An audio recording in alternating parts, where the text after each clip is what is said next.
Bismillahirrahmanirrahim. Assalamualaikum warahmatullahi wabarakatuh.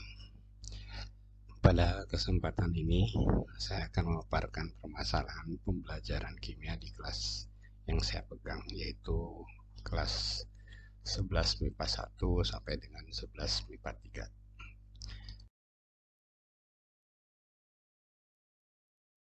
3. Masalah utama yang terjadi dalam pembelajaran kimia itu terkait dengan aspek materi pelajaran, di mana kimia lebih banyak bersifat konsep abstrak yang terkadang sulit dijelaskan dengan contoh konkret. Nah, seperti misalkan pada materi keseimbangan kimia. Hal ini menyebabkan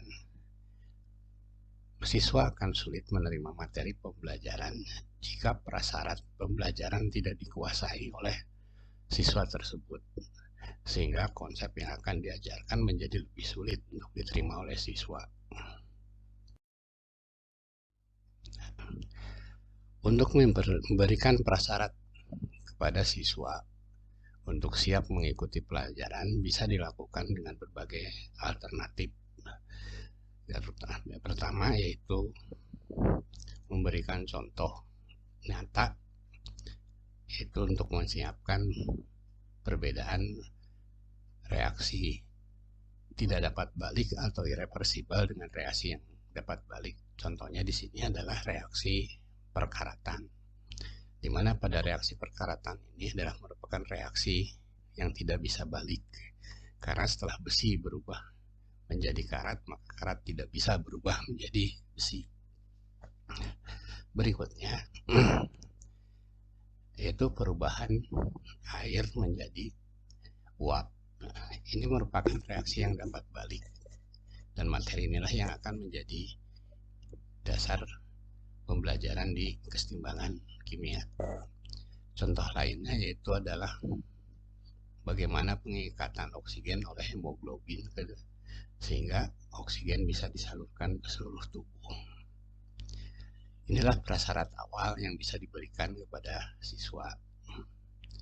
Berikutnya, prasyarat lain yang harus dikuasai oleh siswa yaitu tentang persamaan reaksi, di mana terdapat hukum bahwa zat sebelum dan sudah reaksi adalah sama. Ini pun akan sama ketika mempelajari keseimbangan.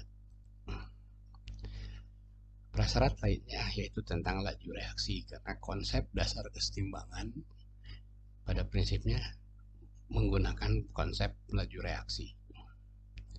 Prasyarat berikut yang harus diingat oleh siswa yaitu mengingat tentang hukum gas ideal.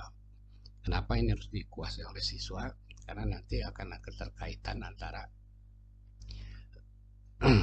keseimbangan, ketetapan keseimbangan dalam konsentrasi yang dihubungkan dengan ketetapan keseimbangan dalam tekanan. Itulah alternatif yang bisa diberikan ketika kita mempelajari keseimbangan kimia yang dilaksanakan dalam proses pembelajaran di kelas.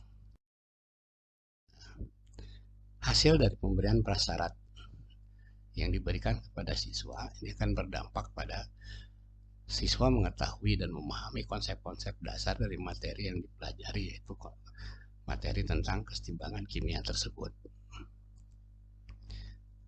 Dengan baiknya prasyarat awal yang dikuasai siswa, membuat ini berarti membantu siswa membangun jembatan antara pengetahuan baru dan dengan yang telah dipelajari, dan dampak akhirnya adalah akan meningkatkan hasil belajar siswa. Itu adalah hasil dari pemecahan masalah yang dilakukan. Nah, permasalahan ini mengambil rujukan pertama adalah dari GANYE, yaitu kemampuan awal merupakan prasyarat yang harus dimiliki sebelum memasuki pembelajaran materi berikutnya. Dan ini juga hasil diskusi dengan sesama guru.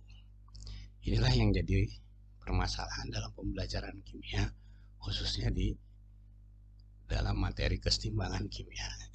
Itulah yang dapat saya berikan untuk saat ini. Terima kasih atas perhatiannya. Wassalamualaikum warahmatullahi wabarakatuh.